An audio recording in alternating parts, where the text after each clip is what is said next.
Playoffs? Playoffs. Tim, we're going to the playoffs. Playoffs? Oh, no. No, don't We're have... going to the playoffs. What's that? We're going to the playoffs. We are going to the playoffs. Hey, welcome, Sports Ramblings Bowl Season Edition, or Bowl Preview Edition. Obviously, we're a little excited. A certain team from a certain small Christian school in North Central Indiana is going to the college football playoff. That would be Notre Dame. We're playing Clemson. The other playoff game, Alabama and Oklahoma. What do you think, General? What say you? I think the committee definitely got it right this time around. I don't think there's a way that you could put in a Georgia or an Ohio State over a one-loss conference champ in Oklahoma, which effectively erased its one loss to Texas yesterday in the Big 12 championship game. So I mean, you just can't overlook that when Georgia had two losses, including one down on the Bayou by 20 points, which I know you were very happy about, Mikey. That was a miserable game to be at. It was so sunny. It was so damn hot. I'm glad it kept Georgia out of the playoffs. I think it ultimately did. And then you want to talk about getting what caused teams to get left out with Ohio State, Purdue. I mean, you can't lose by 29 to a 6-6 Purdue team and expect to get in. Purdue. Blow her up. Well, I don't even know if making a P like that is a Purdue thing. It is now. So, yeah. It is now. I think you're right about the fact that putting in Oklahoma as the 4 was the correct decision. We could talk about seeding. It's generally what it should be. And also seeding doesn't matter, really, that much. I mean, there's 2 games. Which one are you in? Okay. And honestly, I think this... I don't think you would rather face Clemson and Bama. Oh, absolutely. At this point. Yeah, absolutely. I mean, why not? But, maybe Oklahoma can pull off a miracle. But and the true miracle would be Oklahoma playing a lick of defense at this point. But honestly, two things. I think this year it was probably the most straightforward, the 4 that are in that we've ever seen in the 5th year of the playoff, as well as this is a year where the BCS would have just murdered everyone. No one would be happy right now if it were the BCS. Because... under the BCS, you would have just had Bama Clemson Part 4, and then teams like Notre Dame, Oklahoma, Georgia, Ohio State, even a team like UCF would just be all having here, and you're just giving us Bama Clemson again, you know? So that's definitely what the BCS would have given us. So, I mean, we're always talking about expansion, but at least when you think about what it used to be and compared to what it is now, you can definitely say, oh yeah, I think we definitely have a more balanced system as much as possible with 4 teams as we did when we just had 2, you know? Oh, I mean, without a doubt. And, there are 3 undefeated teams. You can only have 2 in the BCS, so this is why we have the playoff. We have the playoff because of, some of those years in the early 2000s where you had more than 2 undefeated teams, and also years like 2011 where you had 2 teams from not just the same conference, but the same division. So, I've seen a lot of people say it was the right thing to leave Georgia out, not because of their record or any of that, but because it would be unfair to Bama to have to play Georgia again. Now, I don't remember anyone being concerned about the fairness of forcing another school to rematch Alabama in 2011. Do you? I remember that. I remember that far back. Yeah, no sympathy for LSU. So so those are the main games. Of course, the Cotton Bowl being the 2 versus 3, which is yours truly versus the fake Tigers of Clemson, and December 29th, the night game in Miami, also known as the Hard Rock Track and Field Invitational, because Oklahoma's known to score points on anyone, and Alabama, well, Oklahoma doesn't really stop anyone either. So I don't know the over-under for that game, but I feel like the over might be it. Go the over. Whatever it is, go over. Yep. So there's that. So let's our Fighting Irish. Beginning of the season, did you think this team would have been capable of making a playoff berth, earning a playoff berth, making a 12-0 run? Like, what were your expectations preseason? And obviously, I'm assuming this is exceeding those expectations. Sorry, my sister just came down here for a sec. It's all good. That's not what I... Anyway. We're getting back. We're already getting off track here. All right. Way back in August, when I was looking at our schedule, I thought like probably like about the same as last year, 9-3 regular season, and maybe when our bowl game gets to 10-3 overall. Maybe we pick up a win that we're not supposed to and get to 10-2. But I really thought that like 9-3 was the ceiling. I really did not expect that Notre Dame was going to be able to run the gauntlet and go 12-0 this year. Now, granted, some teams on our schedule weren't as good as we thought they were going to be. Case in point, Virginia Tech, Florida State, those USC. But some teams were better than they thought we were going to be. Case in point, Syracuse, and that actually ended up being one of the biggest wins for the Irish this season. So, but all in all, I really thought that like 9-3, 10-2 was the ceiling. So the fact that we were able to scratch across 12-0 again, I think is pretty remarkable. I do think that this is the best year that Brian Kelly has done coaching at Notre Dame in his time there. I think this is the best team he's had there talent-wise. I think this is the best coaching he's done. And I think the case in point was the USC game. We came out completely flat in that first half, and the halftime adjustments that were made all the difference, as you saw. I mean, we came out and scored, what was it, 17 unanswered points in the second half. I mean, in past years, Notre Dame probably rolls over and loses that game by two touchdowns, 17 points, something like that.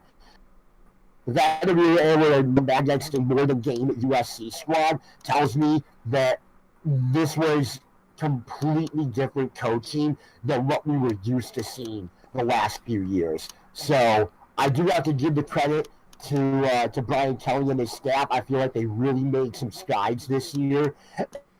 And also, like I said, from a pure talent perspective, I think this is the most talented team that Brian Kelly has had here at Notre Dame. They're a lot more better on both sides of the ball than they were back in 2012, the last time we went undefeated. Mm-hmm. No, I mean, I think you hit the nail on the head there.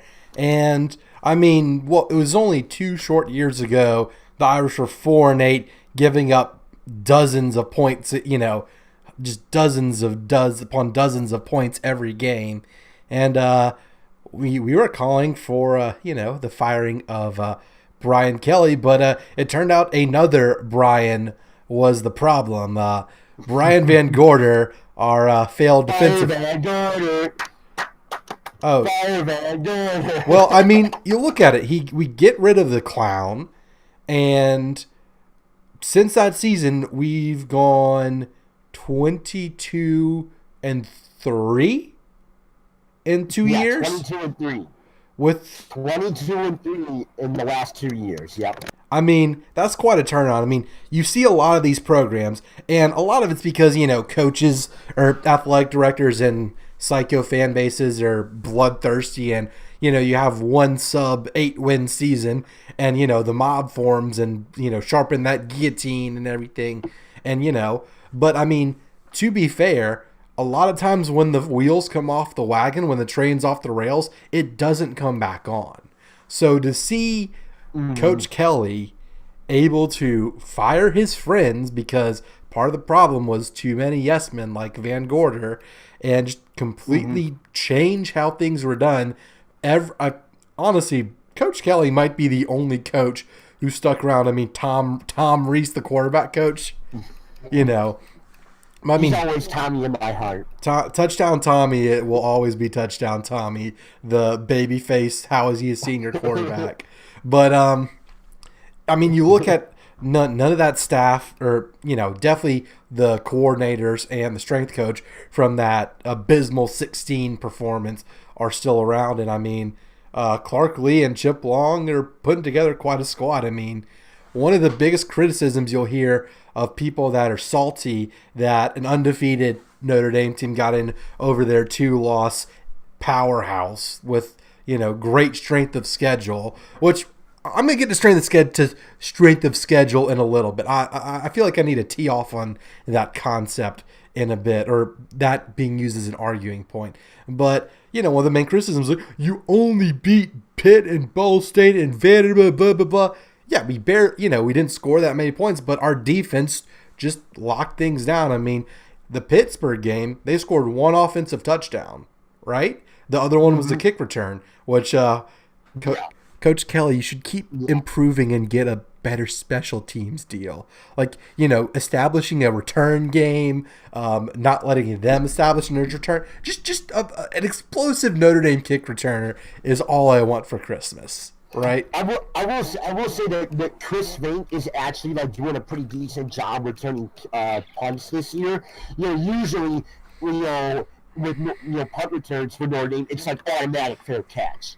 Chris Vink actually tries to make a play sometimes, and he's actually had a few, good returns this year that's, put us in pretty good field position. I know he hasn't run any back for a touchdown, but he's had some good ones of 20, 25 yards. And you know what? That's certainly an improvement from, fair catch, fair catch, fair catch, fair catch, But it definitely can get better. There's no doubt about it. Oh, absolutely. And we're picking hairs here, aren't we? I mean, you can criticize very few things about a 12-0 team, and I am intent on criticizing all of them.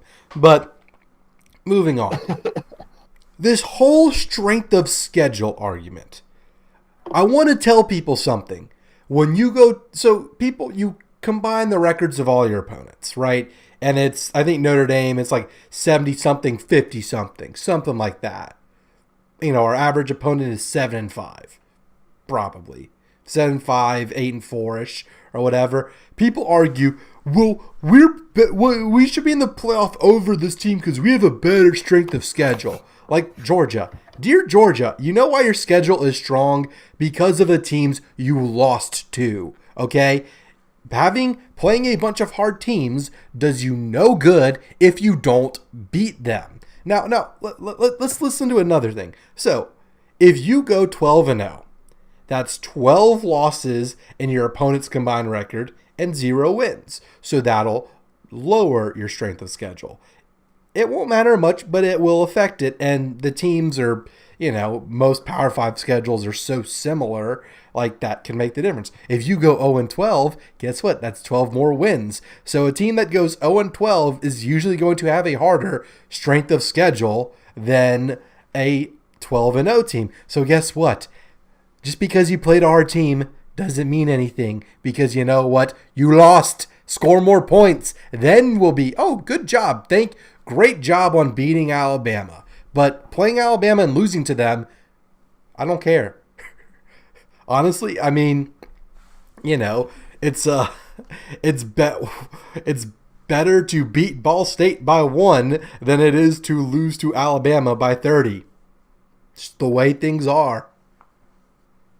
I mean, strength of record, now you have an argument. But strength of schedule, your schedule only matters if you win games. If you have a tough schedule and you lose, no one cares. Okay, so stop with the we have a better strength of schedule argument. Yeah, you didn't win the games. Okay, win more games and you'll make the playoff. It's not hard. Just don't lose. Look at Alabama. Look at Clemson. Look at Notre Dame. Hell, Oklahoma beat every team they played. They lost, but they got a second chance and beat them. Am I on to something here, General? No, I think you're making a pretty strong case here. I mean, like you said, I think that's pretty compelling. How, like you said, yeah, an 0-12 team. Guess what? That's one win for 12 teams out there. So they're going to have a better strength of schedule. You know, so it is kind of nonsense when you think about it, and also to a certain extent, you can't really control how well the teams on your schedule are going to do in their seasons. Like, we were just talking about it. Beginning of the season, we thought, oh man, like Stanford, Florida State, Virginia Tech, those are going to be huge games for us. And they all had rather disappointing seasons. That's not our fault. How is it Notre Dame's fault that Florida State decided to go out and have one of the worst seasons in school history? Mm-hmm. That's not our fault. No, the worst season in school history. And it's also not our fault that Syracuse went out and had one of their best seasons ever. So it's not like we can really control that. We can control who we schedule, that's for sure. I know teams in conferences, that's a little tougher because 8-9 of their games are already decided for them. But you can't really decide how a team on your schedule is going to perform in their season. You can schedule as best you can, but after that, it's, the fates have it. You can't. Notre Dame can't control how well Stanford is going to play or how well USC is going to play all year. That's completely out of our control. So I think you're on to something, Mikey, when you're talking about this whole strength of schedule thing, because, yeah, I think there's some validity to it, but it's definitely an imperfect metric when you actually sit down and break it down. And let's look at it from a conference perspective. Let's take the SEC East as an example, just a test case. If you play both, so let's just say you're South Carolina and you play Georgia and Florida. They play each other too. And every team you play pretty much plays each other too. So guess what? Your schedule is only what's the difference so Georgia beat Florida this year. I think Florida's 9-3 and Georgia's 10-2. Is there a difference between a 10-2 Georgia and a 9-3 Florida, or a 10-2 Florida and a 9-3 Georgia, or something like that, right? Or Georgia went 11-1. But especially when you look at the lower ends of these conferences, like Tennessee and Vanderbilt were both 5-6 at the end of the season. One of them is going to be bowl ineligible, and one of them's not. So, I mean, this is a very convoluted way of saying when a lot of your opponents play each other, strength of schedule is going to be a wonky metric because, like in Notre Dame's case, Southern Cal and Stanford play each other. One of them's going to lose that game. So, I mean, we're trying to come up with all these fantasy land scenarios where you go 12-0 beating 12, 11-1 teams. That's not going to happen. Okay, you can only really control what programs you play, and honestly, I mean, if you want to look at it at the end of the season, I mean, that's one thing. But another factor that people don't talk about is how that team does morale-wise after you play them. So, I mean, it could very well be, you rip the heart out of a team like Stanford. If we say we played Stanford, we beat them big this year. I mean, that could have ripped their hearts out and they could have just given up on the season. At the same time, you have scenarios like where LSU smoked Georgia, but Georgia turned it around, won the rest of their games, and still got to an SEC title. So, strength of schedule, it's a weird metric. It's good to look at the beginning of the season like, oh, that's a cool schedule. You play some tough teams. But you can't just keep revising things, this revisionist history of a schedule that was amazing at the beginning of the season. Oh, it didn't pan out like we thought it did. I mean, especially when some teams, I mean, look, you have complaints. There's complaints about everyone. It's either this conference is weak or your out of conference schedule is bad, or the SEC plays 8 conference games instead of 9 like most conferences, or the Citadel game, the second bye week late in November for these SEC teams playing Rice and Idaho and Citadel and all of these cupcake week and all of that. I mean, it's it's just not all schedules are created equal. Schedules are never going to be equal because that's how college football is. That's the way things are. I mean, some teams play FCS schools, some teams don't. Some teams have 8 home games, some teams have 6. Quit arguing based on who you played and argue based on what you did against those teams. Okay, I feel like that's the end of the point we're trying to get at. Like, no one cares that you absolutely destroyed Mercer or some. I don't even think Mercer has a football team. They might. I think it got disbanded at World War II. That might be true. Although this is not a show about Mercer football. This is a show about all of college football. So, General, I have here on this screen a list of all the bowl games. First of all, we need to figure out the craziest bowl sponsors and also some matchups. So you want to start going through the list and spend a few seconds, say a few things for each one? Sure, let's give it a shot. All right, first up, the December 15th at 2 p.m., the New Mexico Bowl featuring the North Texas Mean Green versus Utah State Aggies. I think both of these teams actually did a lot. I mean, they were actually on the radar a little bit. Utah State had a good season. That's about all I know.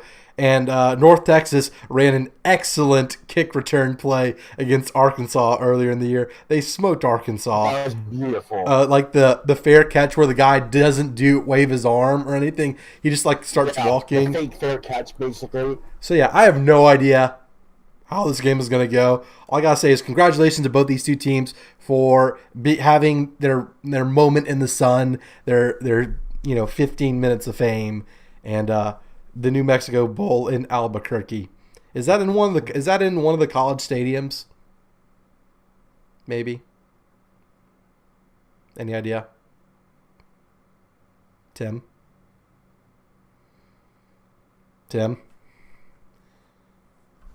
Hello? Tim, where's this bowl game? Okay, so we lost Tim. Maybe. Oh no, he froze. Look at how it froze. Look at this. It's just frozen. Oh no. General! What is going on? Anyways. I don't know. I hear something. Tim? So yeah, North Texas, Utah State. Don't know their records. Congratulations. First bowl game in 2 weeks. Later that day, by later that day, I mean barely later that day, half an hour kickoff later, the Cure Bowl versus my grad school, currently enrolled UL Ragin' Cajuns versus the Tulane Green Wave. Now, Tim, I don't know what the hell is up with him. He's just frozen on this other screen right here. But I'm going to say this. Why is Tim? Are you back? I think I'm back. I thought closed Discord for a sec, and apparently we're back. We're back. Okay, so you were frozen, and I was just trying to wing it. So Utah State, North Texas. I was kind of moving on, but I'm gonna call the New Mexico Bowl. Is that in one of the college stadiums? I believe it's at the University of New Mexico in Albuquerque. Yeah, it does say Albuquerque. Okay, later that day, and I made this joke already, half an hour kickoff later on CBS Sports Network, the Why Do We Play Each Other So Often Bowl, the How Many Games Can We Play in Camping World Stadium Bowl, the Cure Bowl between the Tulane Green Wave and the UL Ragin' Cajuns. I'm currently let's go. I'm currently a grad student at UL. Okay, this is fantastic. I'm glad both these schools made a bowl game. Why do they play each other every time they both made a bowl game? I know it was only recently they played in the New Orleans Bowl. As a UL fan, I'm thinking, thank God we're not in the New Orleans Bowl finally. But why are we still playing Tulane? Honestly, I'm disappointed in this matchup. They should have found teams from a different state. Like, come on. Really? Uh-oh. Please don't freeze again. Oh, no. Oh, Tim. I'm here. I'm here. Do you agree with me that it's just dumb that Tulane and UL play each other again in a bowl game?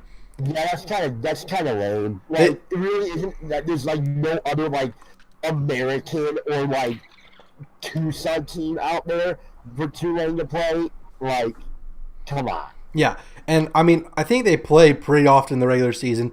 One of UL's last bowl matchups was against Tulane. Glad they're both in a bowl game. It's dumb they have to play each other. December 15th. Or maybe Orlando just wants all the Cajuns to come. Yeah. I mean, hey, my grad school is looking for something to be excited about. So, up next, late 3:30 on the 15th, the Las Vegas Bowl between the Fighting Herm Edwards of Arizona State versus Fresno State. Now, Fresno State won the Mountain West. I think they won that game. Didn't they win that game? Why does he freeze? Whenever I ask him questions, that's when he freezes. Whenever I'm talking, everything's just fine. Why can we not have nice things? General, yes. Oh no, now my headphones are unplugged. You see, didn't Fresno State win their conference? Yes, they did. They beat Boise State in overtime. In a blizzard, basically. Right? Yes. Okay, and Herm Edwards, a lot of people were down on Herm Edwards' Arizona State crew, but they made a bowl game. So, are we firm for Herm, or are we all in on the Mountain West champs? We'll see. We'll see what happens. Also, December 15th at 5:30 in Montgomery, Alabama, the Camellia Bowl between the Emus of Eastern Michigan. That might not be their mascot, but it should be.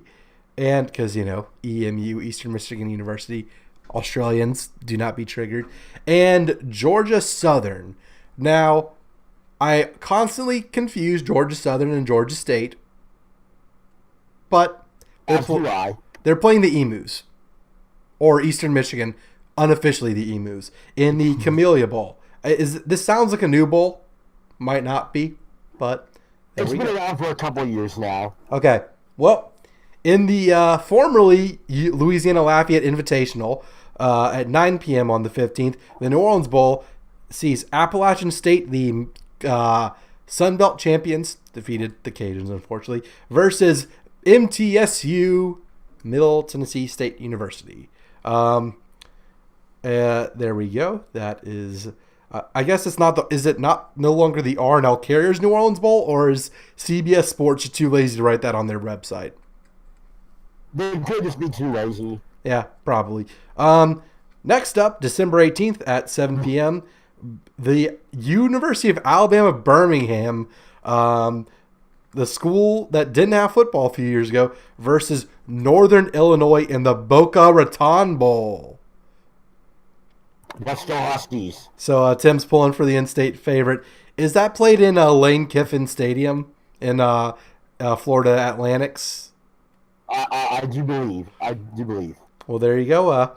Fun bowl game. I mean, props. Okay, I want to say, similar to the Notre Dame rebuild of being 4-8 to making the playoff a few years later, UAB shut down their program, and now they're in a pretty good bowl game and putting in, not a pretty good bowl game, but for their conference, and they put together a pretty good season from what I understand. So, and their mascot's a dragon. I mean, what's not to like, right? The Blazers, Mikey. The Blazers. The Blazers might blaze the Huskies, or the Huskies might blaze the Blazers, but we have something to watch on December 18th. Happy birthday to our number one fan, Robert Rhymes. that is his birthday on December 18th. He'll be able to enjoy some good Mac versus, is UAB Kusa? I think UAB is Kusa. And Tim's frozen again. Typical. Okay, December. Maybe. Yes. Well, you're still frozen, but guys, please support the channel. Tim needs new internet, clearly, or a new computer, or both. Or both. Just get him the budget to fly him down to Louisiana every month for a show. I mean, that can't be too hard. I would love that. I mean, Mikey, we had such a blast when I was there a month ago. You, me, and Robert, we were just killing it in our live edition. Oh yes. Okay, so let's continue moving onward. December 19th, 8 p.m. ESPN, the Frisco Bowl between Ohio and San Diego State Aztecs. Sounds fun. I think San Diego State has a cool mascot. That's about the only analysis I can't even pronounce the word I can give into this game. All I can tell you about this bowl game is SMU went there last year, and they were disappointed to play a game in a worse stadium in the same town. And SMU missed a bowl game this year because they lost to a 2-9 Tulsa team to finish the season. Pony up. Sonny Dykes is not going to work out as a coach. They need to get rid of him. Honestly, if I'm an SMU student who cares about being good at football, I am furious. But that's a different story. They're not playing this year. The Ohio Bobcats, if I'm not mistaken, versus the Aztecs. I'm going to root for the Aztecs because their mascot's the Aztecs. Although I think they're being super like PC wusses and like not having an Aztec dude anymore, which is really dumb. I mean, if you want to intimidate your foe, you got to rip someone's heart out and throw him down some stairs. Montezuma, just gotta bring him out. Oh, yeah, dude, Montezuma's rolling over in his grave right now. Although he'll be cheering for his Aztecs in the Frisco Bowl. On December 20th, in the worst baseball stadium possibly ever, the Gasparilla Bowl in Tampa, Florida, between Marshall and South Florida. Okay, USF has got to be so disappointed to be playing a bowl game in the same city in a worse stadium. Literally across the bay. Like, Raymond James is where they play their home games. That's the NFL stadium. I've been there for the Outback Bowl a few years ago. Raymond James is a beautiful stadium. Pirate ship. The pirate ship's fantastic. The Trop is a dump. It's falling apart. The Rays hate it. No one hates the Trop more than the Rays. Everyone just enjoys making fun of the Trop. But Marshall, South Florida, Fighting Charlie Strongs. We'll see how much they defend their home city from a satellite location. December 21st, we got a pair of bowl games. We have the Bahamas Bowl. Spoiler alert, that's in Nassau in the Bahamas. Which is Toledo versus Florida International. I can tell you something. I don't know how well Toledo's going to travel, but if I were a Toledo fan, to get out of the Midwest and to go to the Bahamas for a bowl game, sign me up. That honestly sounds phenomenal. Like, Mikey, look at how many, like last year, look at how many Notre Dame fans went to Maui to see the basketball team play in the Maui Invitational. Like, you kidding me? An excuse to go to Hawaii in November? Like, I'm all for that. Mm-hmm. Oh, and there's also a semi-famous Reddit occurrence last year at the Bahamas Bowl where a fan, I forgot who was playing, I forgot who he was a fan of, but he wanted some beer, and each beer was $14 inside the stadium. So he left the stadium, got I kid you not, a bag full of like 8 beers for $12, and then just walked back in the stadium. They asked him, "Do you have a gun?" "Nope." "Don't check his ticket," and just let him walk in. I mean, this isn't in America. This is just nonsense. I love it. So that is phenomenal. And so the Bahamas Bowl, Toledo, Florida International. Know nothing about these teams other than their mascots, and that's about it. So also December 21st at 4 p.m. on ESPN. So a little noon game. We have the Idaho Potato Bowl played on the toxic blue field of Boise State, and that will be BYU versus Western Michigan. The Mormons famously are the cause of death of the Wisconsin Badgers season. Rip. Yep. So I mean that's something we might talk about. If you lose to BYU early, you're like, maybe we're not going to win the division this year. Yeah. So fun fact at the beginning of the season, back in August, Wisconsin was Lee Corso's pick to win the national championship. If we did a show before the season, I would have picked Wisconsin to make the playoffs. Full disclosure, because their division's easy. So basically, all I'd say is, look, they're probably going to win one tough game. They're probably going to go 12-0, and if they can get a beat up Ohio State or Michigan team, they could win the Big Ten, be 13-0, and they'd be in. But that train got derailed at the hands of the BYU Cougars. December 22nd, the Birmingham Bowl, which is Memphis versus Wake Forest. By the way, that is a Notre Dame opponent making a bowl game. # strength of schedule. And Memphis runner-ups of the Power 6 conference. Yeah, Memphis is a really good football team. You know, especially watch in both their games against UCF this year, and in particular yesterday in the American Championship game. Like, they're a really good football team. They can run the football almost at will. I know they kind of they struggle a lot in the second half yesterday, but UCF made some really good adjustments at halftime. Obviously, that's how they ultimately ended up pulling away and winning the game. But Memphis really impressed me. I think they're a really good football team. So I know they're definitely disappointed because they were that close to possibly going to a New Year's Six game, depending on where they finished in the rankings. But I'm sure that they'll still definitely want to go out and have a good game to finish off what's been a pretty successful season for them. Chance to beat a Power 5 team in Wake Forest. So. Mm-hmm. We see a lot of that goes. This is one of those bowl matchups you see a lot where it's kind of the barely got in, kind of down on their luck, but still made a bowl game Power 5 team playing very good, very strong Group of 5 team.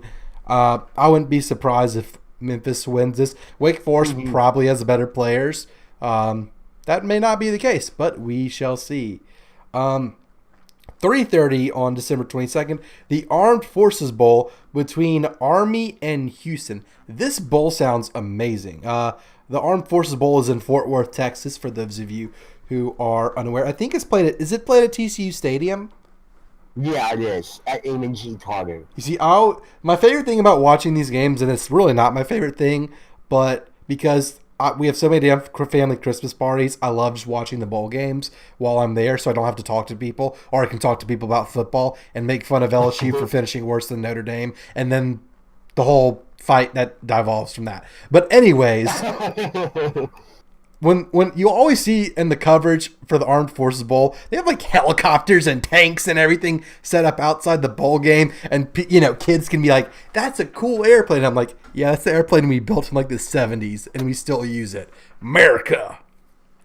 I love the Armed Forces Bowl. Do they still have the Bell Helicopter Bowl? We'll find out.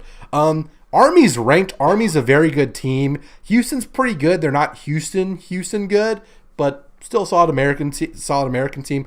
Obviously, we still have one more Army game to see, and the Army-Navy game next weekend. All of the way Navy's been, I think Army's going to make it 3 straight, if my memory serves me correct. And is that correct, Tim? Does our Army have a 2-game win streak against Navy? Say that again? What Army is? Yes. They've beaten Navy the last 2 years, I believe. And it looks like they'll continue that for a third. Army's ranked, maybe. If not, they're receiving a lot of votes. They're ranked in the AP poll, I believe, but not in the playoff rankings. Unbelievable. They should put me on the committee. I would make sure that didn't happen. Anyways, you should have lifetime tenure on the committee. I agree. I would. Honestly, I would be relatively unbiased. I mean, Notre Dame and LSU would get a lot of love from me, but I find myself to be fairly reasonable. I have blinders on sometimes. Anyways, you're a very reasonable person, Paginator. Thank you. By the way, in case no one noticed, Discord wanted to put me on the right and Tim on the left, even though our stuff at the bottom is switched. So just follow everything, and you'll end up in the right place. Honestly, this is a bowl. This is the first bowl. This, like, out of all the bowls we've been through so far, this matchup between Army and Houston has definitely got me excited. I kind of want to. I want to make sure I don't forget that one. I mean, I always love it when the military academies do well. So, go Army, right? Or Houston. Up to you. Yahoo Cougar football. Up next, the Dollar General Bowl in Mobile, Alabama, played between Buffalo and Troy. Troy, pretty good. Beat Nebraska this year. Not that that says much. Sorry, Nebraska fans. Buffalo had a really strong year. I think it's the best year in program history for Buffalo. And just like we said about the Bahamas Bowl, the people of Buffalo, who are fans of that university's football team, must be very happy to have an excuse to leave Buffalo in December and go to Mobile. I love Mobile. They have the battleship there. It's like it's probably the best city in Alabama. Maybe. It's on the Gulf Coast. I mean, what's not to love? Great food. There's a battleship. It looks amazing. I'm just gonna get. I have driven through Mobile with Mikey. Never set foot in the city, but I've driven through it. I could say it looks really cool. I've only really been to the battleship a lot. I like military stuff. If you haven't subscribed to the Panzernator channel, I pretty much only play like World War II related games. So World of Warships, USS Alabama. So if you are a fan of Buffalo or Troy, I'm sure Troy's been there plenty of times. Troy is a school from Alabama. But if you're a Buffalo fan, I know y'all have several museum ships of your own up there in Western New York. But I'm sure if you go to Mobile, you have to go to Battleship Park, right? So sounds fun. I think that's played in South Alabama Stadium. If I am not mistaken, which they're in talks. That's correct. They're in talks to get a new stadium with the city, or there's something going on there. So that bowl game, the Dollar General Bowl, should be an up and coming. It's also where they play the Reese Senior Bowl, which is always a good send off for some solid college players. December 22nd. In Honolulu, the Hawaii Bowl, where the Rainbow Warriors host the Louisiana Tech Bulldogs, coached by Lou Holtz Jr., a.k.a. Skip Holtz. The Hawaii Bowl, I have a cousin and his wife, they went to Louisiana Tech. Haven't talked to them about it, but honestly, the Hawaii Bowl sounds like a lot of fun. The Bulldogs typically are very solid under Coach Holtz. Have made a lot of bowl games and do pretty well for themselves. So go Tech and the Rainbow Warriors. I mean, La Tech, they have a lot of fun, Mikey, out in Hawaii. If you want to talk about Honolulu has museum ships too. USS Missouri. You see, we've discussed a spin-off show. I mean, not that we've gotten this show on solid footing yet at all, but Tim's parents suggested a spinoff known as History Ramblings, which is basically involving me drinking beer, just spewing off whatever nonsense I think of about military history. Because let's be real, what happened in history that wasn't a war and people cared about it? Like the moon, Columbus, but he shot some people maybe. Honestly, Jesus didn't fight a war, but he was killed. Probably the moon's the only thing in world history that you should care about that didn't involve violence. And even that might have been violent. Who knows? We've all seen Apollo 18, right? The worst movie ever. Where the rocks come and eat the astronauts. It's whatever. That's what I think about. Don't mess with the rocks, Mikey. They're terrifying. How on earth? Oh, because this is such a tangent. Oh, my God. Hawaii Bowl. Ramblings. The Hawaii Bowl sounds like fun. I'm not going to lie. But good luck, Louisiana Tech. Good luck to the Rainbow Warriors. The Rainbow Warriors, fun fact, had to win 7 games to be bowl eligible. Their regular season slate consisted of 13 games. So they had to be at 500 or above, they needed to be at least 7-6, which I think they did. I think they finished. They finished 8-5, Mikey. That's exactly what I was going to follow up with. So Hawaii Bowl, December 26th, day after Christmas, the First Responders Bowl in Dallas, Texas, between Boston College, aka Backup College, and Boise State. That actually looks like a pretty fun matchup, not gonna lie. Is this what used to be known as the Heart of Dallas Bowl? Is this in the Cotton Bowl?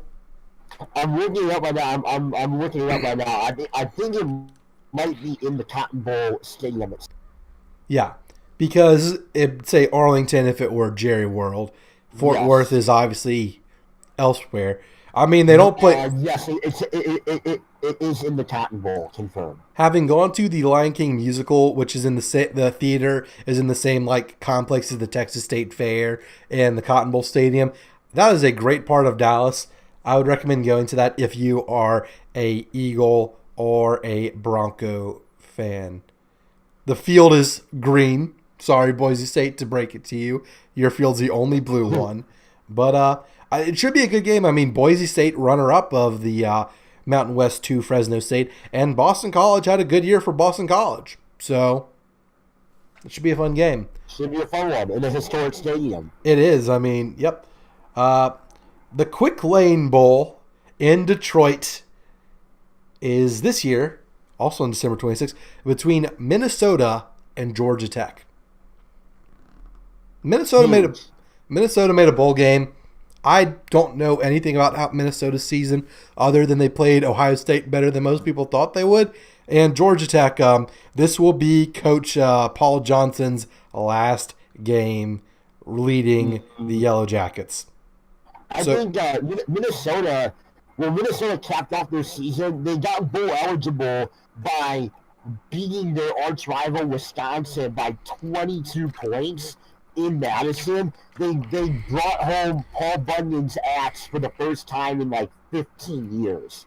So it was a massive win for them, get bowl eligible. And it's also kind of neat because PJ Fleck, their head coach, was the one who took Western Michigan to an undefeated regular season. So it'll be kind of neat to see him back in the state of Michigan for this bowl game. Mm-hmm.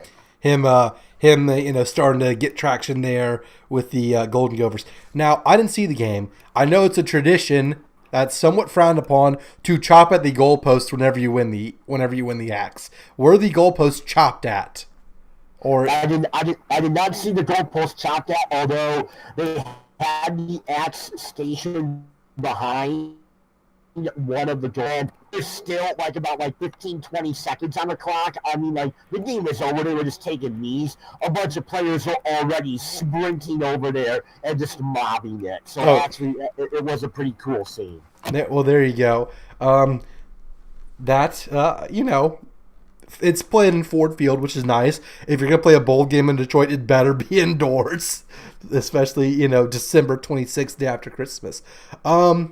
A bowl game that I did not know had the sponsor, the Cheez-It Bowl in Phoenix. So I think it's in the Cardinal Stadium, which is TCU versus Cal Berkeley. The Horned Frogs having a relatively disappointing season by modern standards versus UC Berkeley, which made a bowl game, which, that's about what you expect from Berkeley. Make a bowl game. You don't expect them to do too much. If they don't make a bowl game, you're like, whatever.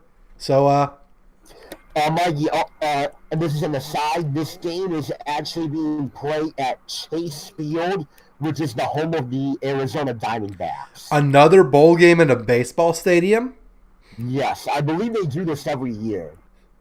Really? It's just a new name this year, new sponsor. I've never heard of this game. But anyways, moving on. It used to be called the Cactus Bowl, I think. I have heard of the Cactus Bowl. So has that always been in the Diamondback Stadium? Yes. They used to have a bowl game at Arizona State Stadium too. I don't know if they do that anymore. So this might be the same bowl game. Okay. December 27th, moving on, the Walk-Ons Independence Bowl. Walk-Ons, hopefully a future sponsor of Sports Ramblings. The Independence Bowl is between Mikey finally took me to a walk-on, so that was huge. the walk-ons. That was good. They have good burgers. They have good everything. It's a wonderful place. If you have not been to a walk-ons, go. Highly recommend. So, Independence Bowl is Temple versus Duke. I am shocked both of these teams are bowl eligible, but that's kind of the matchup you get in the Independence Bowl nowadays. It used to be more prestigious than it is now. But, hey, congratulations to both of those teams. Shreveport, while unofficially not Louisiana, still more Louisiana than Philly or North Carolina. So, enjoy the walk-ons. And good luck to those two teams. Do you know anything? I'm sure the Temple fans will still appreciate going to a bit warmer climate than Philadelphia. Yep. Do you know anything about these two teams? Duke is a pretty solid team. They were ranked for like 1 week early this season before I believe Virginia Tech beat them. But they're good by Duke standards. I would put it that way. They're good by Duke standards. It's fair. Didn't they beat Northwestern? Yes, they beat Northwestern. So, there you go. So they have a ranked win. Fun fact. There you go. The more you know. December 27th, the other bowl game or another bowl game in a football stadium. Honestly, if I'm the Yankees field stadium people, I just leave the damn football field off after our Shamrock Series game. The Pinstripe Bowl between Wisconsin and Miami. A very intriguing matchup, two proud programs that both had pretty rough years. Wisconsin losing to BYU, losing to a lot more people than BYU, and the U losing to LSU and not doing a whole lot else that season. So this is also a rematch of the Orange Bowl from a year ago, which was a great game. Wisconsin went down to Miami and beat the Canes in their home stadium for a bowl game.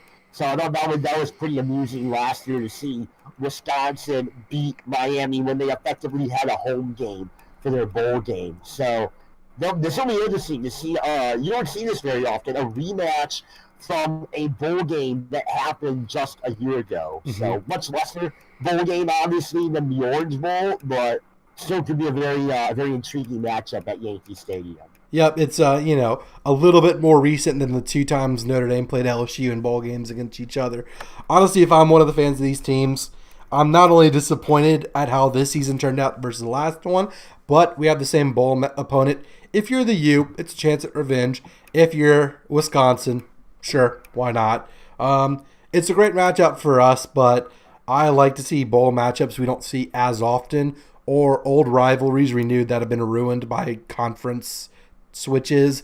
Hey, it's still a good bowl game. Pinstripe Bowl, fun stuff. Hopefully the field is still, it's still there. And the weirdest things happen. You think, the bowl game, there's a bowl game in New York and there's a bowl game in Florida. The Florida one's going to have better weather. Not so fast. I've gone to bowl games in Florida. 1 year, LSU went to the Outback Bowl and Notre Dame went to the Pinstripe Bowl. I think this was 2013. Notre Dame played Rutgers in the Pinstripe Bowl. And the Pinstripe Bowl had better weather than the Outback Bowl. So if you're a Miami fan worried about heading to colder climates, it's still going to be New York in December. It might be sunny and not raining, though. So you got that going for you, which is nice. There you go. The Texas Bowl, which is, I think it's now the Academy Sports and Outdoors and definitely not a Pyramid Scheme Advocare Bowl or Advocare Texas Bowl, is between Baylor and Vanderbilt. I know Vanderbilt is 6-6, bowl eligible. Another Notre Dame opponent that's bowl eligible for the record. Straight the schedule, Mikey. Straight the schedule. They're 6-6. Whatever. Shut up. Baylor making a bowl game after the Baylor season. They went 1-11 or something like that. Baylor, it's good to see they're rebuilding after all the controversy and Art Briles and all that. Mm-hmm. Honestly, the best thing for not only the Baylor Bears, but also college football as a whole, is for them to just move forward and get things going again. So good to see both these teams in bowl. I feel like this is I'm proud of both of you for making a bowl game. We're kind of in those since this is the earlier in December bowl games.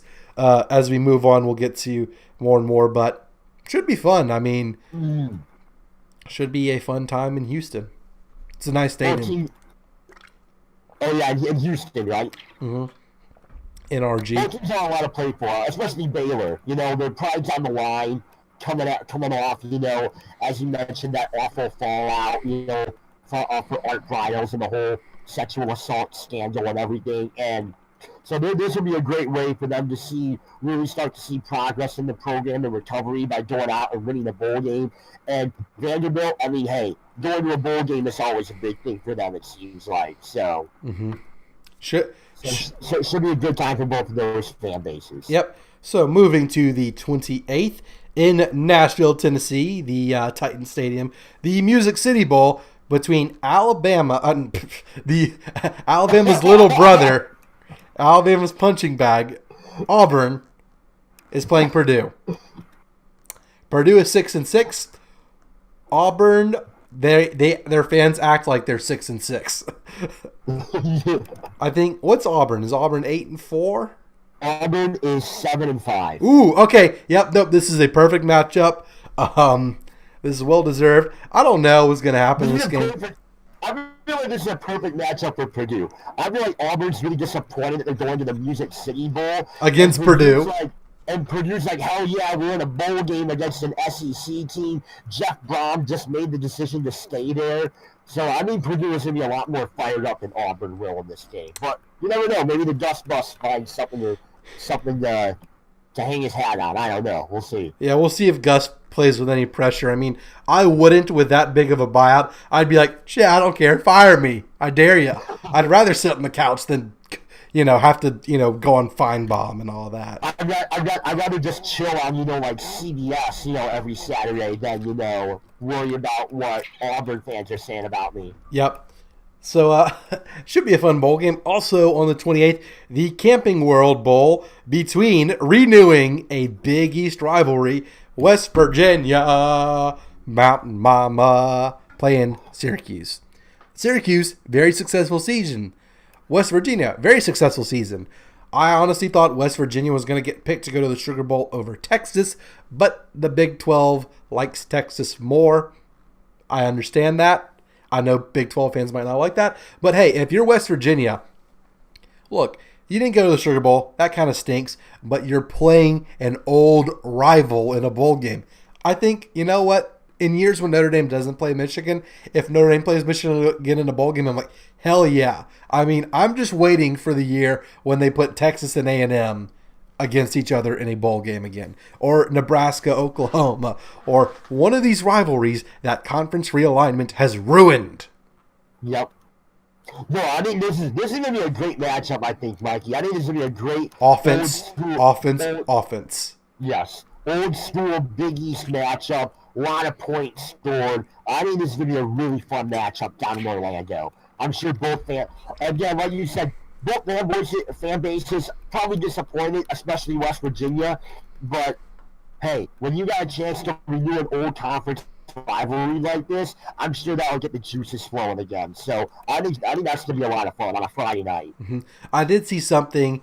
This may change. I hope it changes. Their rivalry trophy is not in play for the bowl game.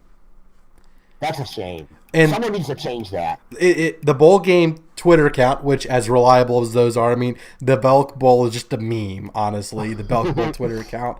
We're getting the Belk Bowl soon, by the way, aren't we? The Belk Bowl is in 2 more. It's the first one we'll talk about on December 29th. But the Camping World Bowl, they're like, hey, it wasn't us that said they couldn't do that. So hopefully that changes. I would like to see that change because rivalry trophies are fun, especially when they're in a bowl game. Yeah. Yeah, I mean that'd be something else. Topping off, closing up December 28th, the Alamo Bowl. Always a fantastic bowl game. Like, before they expanded to the New Year's Six, you always thought, oh, the Cotton Bowl and the Peach Bowl are the two almost BCS bowl caliber stuff. The Alamo Bowl, for me, is one of the best non-New Year's Six bowls. And this year is between Iowa State and Washington State. two okay programs that had very good years. Unfortunately, Washington State couged it in the Apple Cup and could have played for the Pac-12. And Iowa State had a pretty good year, upsetting West Virginia and having a good year in the Big 12. Their coach, Matt Campbell, is high on everyone's list for coaching. But the Cyclones are like, not yet. He's ours. We're in a bowl game. And, I mean, who doesn't love Mike Leach? He's just a walking meme, isn't he, Mikey? I mean, I don't even think he classifies as a meme. I think he is a national treasure. Mike Leach, yes. Mike Leach always says things that are entertaining. He's always funny. I mean, I feel like Mike Leach has the most realistic attitude on it. He's like, look, if we don't win, that's fine. I mean, he's not too full of himself, but he's got confidence. I think this is always a fun game, and I don't think this year will be any different. I'm looking forward to it. No, this is going to be a great game. I mean, you mentioned, Mikey, the Alamo Bowl always seems to be one of those really fun bowl games. I would definitely, when we're talking, the best non-New Year's Six games, I think, you got to go with, usually you got to go Alamo Bowl, Citrus Bowl, Camping World Bowl, and then probably Outback Bowl? Probably so. Obviously, the best bowl is the Belk Bowl, but that's next on the list. That's a given. That goes without being. That goes unsaid. They have the best Twitter account, that's for sure. There's no debate over that. That's a yeah. I look forward to the day Alabama plays in the Belk Bowl, but that'll not be this year. This year, on the 29th of December, the Belk Bowl will feature the South Carolina Gamecocks playing the Virginia Cavaliers. Also the Who's. Christmassy, Cindy Lou Who. There's a new Grinch movie. My sister made me go see it. It was pretty funny. It was good. I went to go see it as well. It was pretty good, not gonna lie. I'm a fan. But Christmas will not be stolen. Highly recommend. Definitely. Sports Ramblings endorses the new Grinch movie. Even if it is a kid's movie. It's fantastic. But the Belk Bowl, the best bowl, will feature lots of faux Pelini tweets. And South Carolina, Virginia. Honestly, this is a pretty good matchup. The Cavaliers and the Gamecocks both, trying to get to the next level. But, Virginia is, an up-and-coming program trying to put something together, rising in the power vacuum that is the ACC. And South Carolina, not their best season, but, hey, they made the Belk Bowl. Pretty good. For Coach Muschamp and company. Mm-hmm. I'm just excited because the Belk Bowl tends to be a good bowl game. No matter who's playing. It's made for memes. It is. It's made for memes. Mm-hmm. So, the best bowl, I haven't watched much. I saw some of the Virginia Tech game, and I saw some South Carolina. Neither team looks that great, but that'll make for a great bowl game, right? Should be pretty. They're both 7-5, so should be pretty evenly matched. Mid Power 5 schools as of right now. Yep. So trying to get on the upswing. Good chance for momentum, and hopefully none of these bonehead players rob a Belk store. Cough, cough, Arkansas. This is what you get, Arkansas. You steal from Belk when you're going to the Belk Bowl, and your program just goes down the tubes. Just goes down the sewer really fast. We'll see what Chad Morris does with the Razorbacks, but they're not playing in the Belk Bowl or any bowl for that matter. They sucked this year. Also, on December 29th in Tucson, Arizona, the Arizona Bowl featuring Nevada and Arkansas State. I don't know anything about these teams other than Arkansas State tends to have some tricks up their sleeves. Pretty decent Sun Belt program, and Nevada is Nevada. So, yeah, gotta be honest, don't know a whole lot about either of these teams, Mikey. So this is a bowl game on CBS-SN, one of the few bowl games not on ESPN or an affiliated network. So that tells you about all you need to know. Congratulations on making bowl games, but we're going to move on. New Year's Eve, a whole lot of bowls. Another bowl game featuring a lot of helicopters and tanks. The Military Bowl in Annapolis is between Cincinnati. You skipped over a few bowls here. You skipped a few on December 29th, a few big ones. Okay, we're going over the regular bowl games, the playoffs, and New Year's. Look, I'm going on CBS's website. I'm following the list, okay? Okay, I see what you're doing. Okay. We're talking about regular bowl games. We'll go over the big ones later. The Military Bowl between Cincinnati and Virginia Tech. Virginia Tech, with the failure of Florida State to make a bowl game this year, currently is the team with the longest consecutive bowl streak. At like 26, I think. I think that's correct. Barely making it, scheduling a makeup game for a game canceled by hurricane. They weren't originally supposed to play them, but they played Marshall. They won. They are 6-6. Notre Dame strength of schedule, bowl team. And they're playing Cincinnati, a fairly good American team that had a solid year. Cincinnati finished 10-2 this season. So, hey, Virginia, and what's interesting is Virginia Tech had to have a comeback against Virginia on Black Friday to get that rivalry win, get to 5 wins, and then they played that makeup game against Marshall. And Virginia Tech, I remember they had said that if they lost to Virginia and they dropped to, what was it going to be, 5-7, 4-7, they weren't going to play that game against Marshall because it's like, what's the point? Mm-hmm. But when they won that game, it's like, all right, now we're going to play this game so that we have a chance to get bowl eligible. They did, and the Hokies bowl streak is still alive. And again, now the longest in the nation since Florida State's is now done. So you hate to see that. I really don't. Florida State can.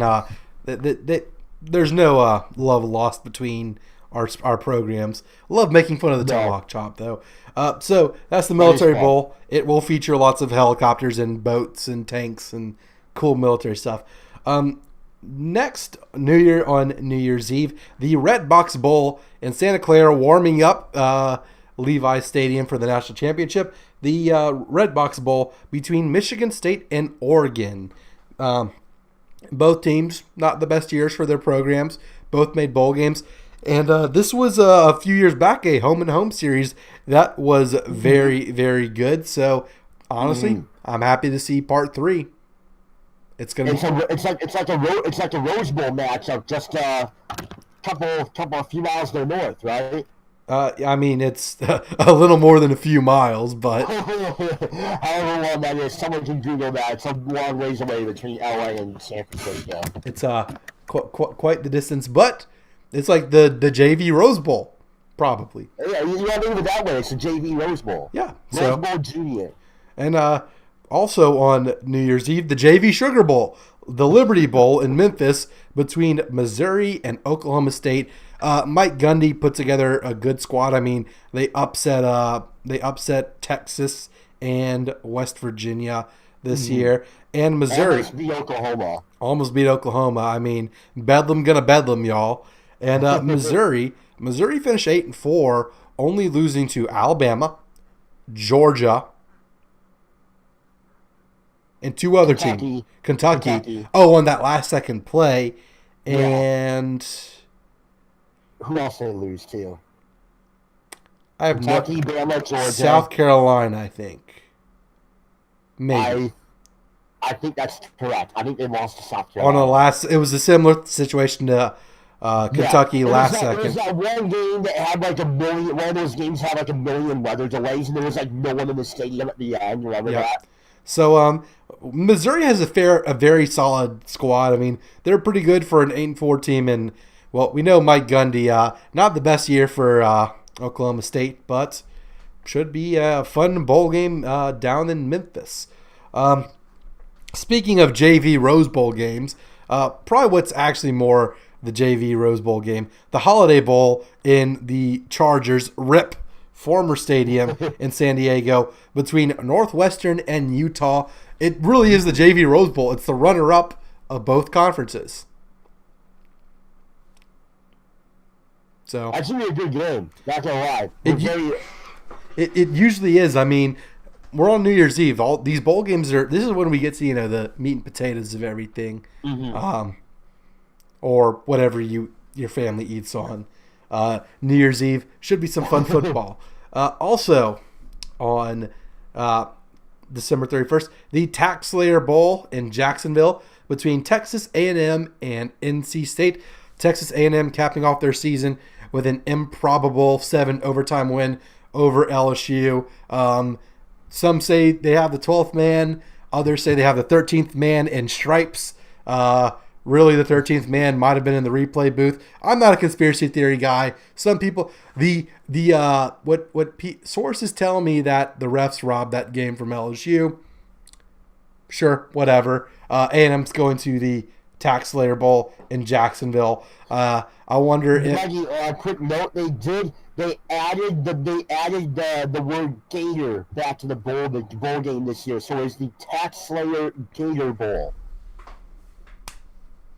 Glad to see they put Gator back in there. It was the Gator Bowl for years. They took it away. Similar to how the Chick-fil-A Bowl used to not be the Chick-fil-A Peach Bowl. Now it's the Chick-fil-A Peach Bowl again. Yes. I like to see that. Should be a good matchup. I don't. NC State was ranked at one point. I think they might still be ranked. I don't know. They are not. Although they went 9-3, and A&M is 8-4, and they're ranked. So it's kind of an interesting note there. SEC bias. Hey, we'll see what happens. So we'll see what happens. Should be a fun bowl game. December 3rd. In Jacksonville, I believe. Yep. And the final game listed for other bowl games on New Year's Eve, the Sun Bowl in El Paso. I think this is the Hyundai Sun Bowl. Yes, that is correct. Hyundai. Between Pittsburgh and Stanford, a.k.a. we both lost the Notre Dame Invitational. It'll be interesting to see. Again, stay the schedule, Mikey.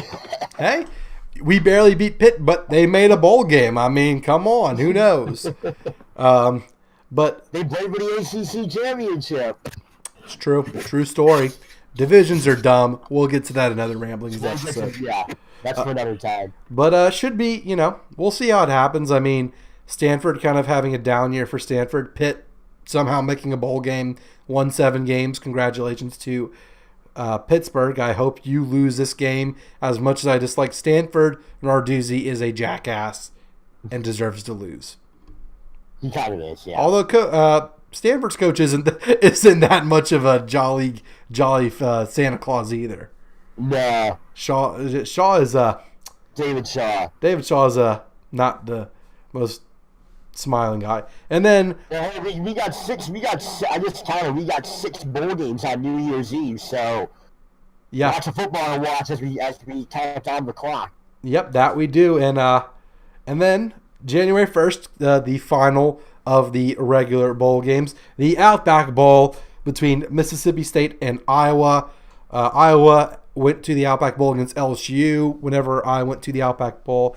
This game is mostly known for whether you get a free bloomin' onion or a free coconut shrimp. Obviously, bloomin' onion's better.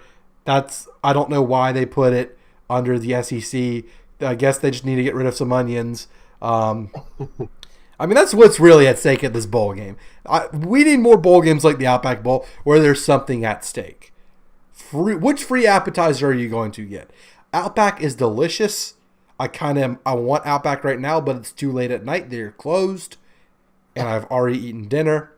Now I want Outback. But Mikey, we were talking about this. Like, can you imagine if, like, at the Chick-fil-A Peach Bowl, it's like it's Florida. So let's say like if it's like if it's like it is this year SEC Big Ten. If it's like the SEC team wins, you get free like chicken strips at Chick-fil-A. If the Big Ten wins, you get free chicken sandwiches or something. Like, how amazing would that be? Chick-fil-A execs, you need to do 2 things: sponsor Sports Ramblings and do that. That's all I'm saying. I think also Raising Cane's needs to sponsor a bowl game and do the same thing. I agree. Honestly, why can't every bowl game be sponsored by food? Like PlayStation sponsors the Fiesta Bowl. We'll get to the Fiesta Bowl. I missed the Tostitos Fiesta Bowl. It was the perfect sponsor. It really was. But one final note on the Outback Bowl. General, I don't know if you saw this. Cowbells will be allowed in Raymond James Stadium for the Outback Bowl. Oh no! Iowa fans are already buying the earplugs. We know a lot of Mississippi State people. Good for the Bulldogs. Iowa. We have friends in Nebraska that say Iowa sucks, so we're gonna go with that. SEC bias. And finishing up the other bowl games, the Citrus Bowl between Kentucky and Penn State. Kentucky having a very good year for Kentucky. Penn State kind of fell off the face of the earth, but still put together a very solid season. Both 2-9-3 teams here, Mikey. Should be fun. I remember before they redid Camping World Stadium, one of Joe Paterno's last games, or what would be one of his last bowl games. It was the Capital One Bowl back then between LSU and Penn State. That field was a mud pit. I am still salty about that game. The stadium's a lot nicer now. You should all go to this game if you are from Big Blue Nation. Trust me, you don't need to watch any basketball games until March, February. Don't worry about basketball until after football season's over. Kentucky, I got my months mixed up. That's fine. Go watch this football game. Penn State, sure. I mean, you all want to get out of Pennsylvania anyway. Go to Orlando. Go to Disney. Go watch a bowl game. It should be fun. I feel like this will. I know that former football players have said that they think Orlando is usually one of the funnest bowl locations to go to. And they have 3 bowl games there this year, so keep it up. Should be a fun game. I mean, Penn State, one of your perennial powerhouses, versus Kentucky, which is kind of a program that's not usually known for football, but they have a solid football team. They're by no means perfect. I mean, Georgia exposed those flaws. They barely beat Missouri, but hey, Kentucky should be rewarded for a good season, and that they are. Kentucky does have 1 win already this season in the state of Florida. I love it. I love it. Let's go. We'll get to them in it. What was it, 31 years? First time in 31 years they beat Florida? I love it. That? It's a shame that Florida could not lose to Florida State. It would have been great if Florida State missed the bowl game but still beat Florida. That would have been hilarious. But the Gators are these are the New Year's Six bowls. Non-playoff. We're transitioning here. I mean, we're just experts at this. The Peach Bowl, the Chick-fil-A Peach Bowl in Atlanta, in the home of the Dirty Birds. It's about time they saw a good football game in Atlanta, right? They did see a good one yesterday. Georgia team takes a lead in an important game. Georgia team blows lead in an important game. Georgia team is sad. Subscribe. Anyways, the Peach Bowl is between Florida and Michigan, rematch of an opening game from last year or 2 years ago. I'm not sure. I think 2 years ago. What I will call the Eye Cancer Bowl, because those were the worst uniforms I have ever seen. That maize, it's not it's maize. The most eye cancer, looked like toxic sludge maize, and worse than Boise State's field blue for Florida.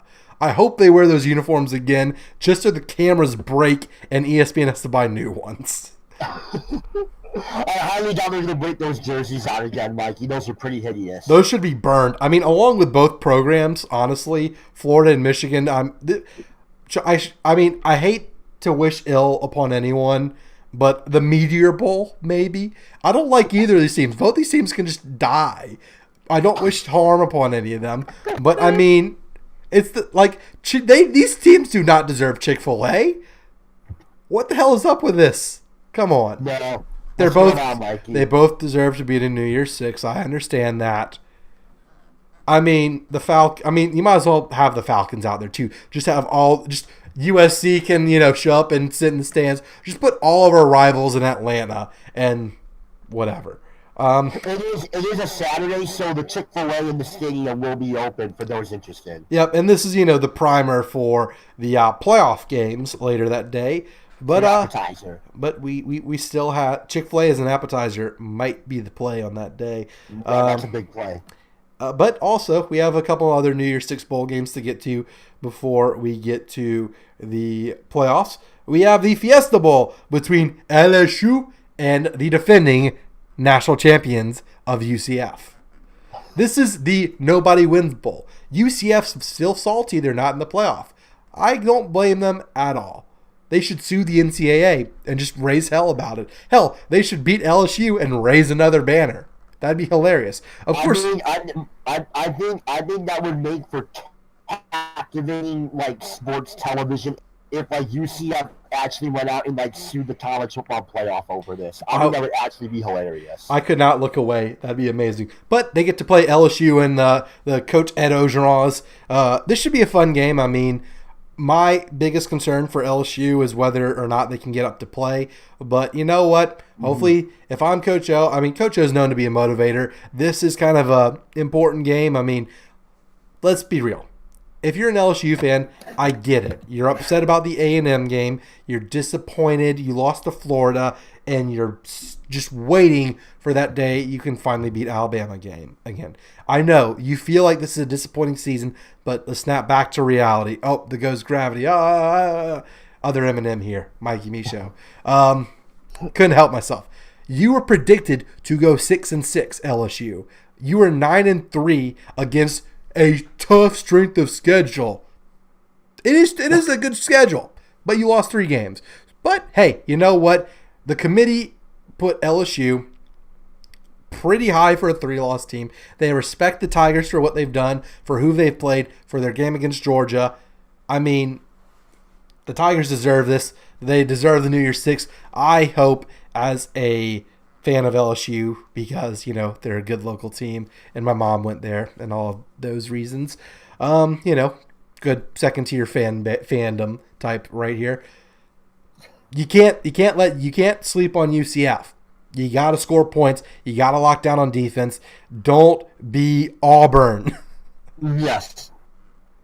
And I think, you're talking about Coach O being a motivator.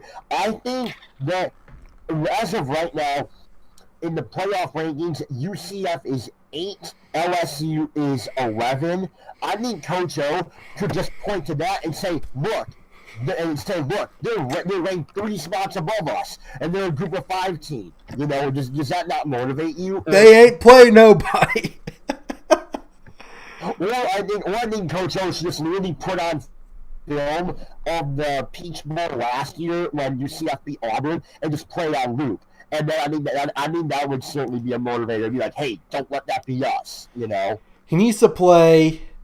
He needs to play that overtime from A&M. He needs to play the chase. Was it Claypool or who got the winning touchdown in the bowl game last year? Miles Boykin. The catch on the sideline. He just needs to just make that team mad. Like, if I'm Coach O, my job is to piss off my team and get them fired up to play UCF. Should be a fun game. I think UCF's going to give LSU a bigger fight than the Tiger fans are expecting. But I feel like LSU should win this game. And I'm a believer in Coach O. I want him to do well because we need the memes. I hope Tigers can pull this one out. One plays one team with Army, and then we're going to lose a football game. Go Tigers. Go Tigers. There we go. Other New Year's Six games, the Rose Bowl, the Big Ten champ versus the Pac-12 champ, Ohio State versus Washington. Ohio State getting their second purple team in a row. Buckeyes look good despite the fact they should have lost to Maryland and got blown out by Purdue. Maybe Urban Meyer's starting to actually remember his playbook. Who knows? But Washington, I feel like, Washington has 3 losses, I think? Washington has 3 losses. That is correct. They are 10-3. Yep. So we'll see. I think Washington's going to be more competitive than people think. I think Washington does have a legitimate chance to win this game. Rose Bowl's always a fantastic game. I'm looking for. I mean, obviously, who doesn't look forward to the Rose Bowl? Growing up in Big Ten country here, Rose Bowl is always the granddaddy of them all, as they say. Mm-hmm. You know, it's always incredible on New Year's Day, we still, the snow is falling outside and the sun is starting to set, and you turn on the TV and you see glistening Pasadena coming to your living room. It's always something special. So I'm looking forward to this as usual. Yeah.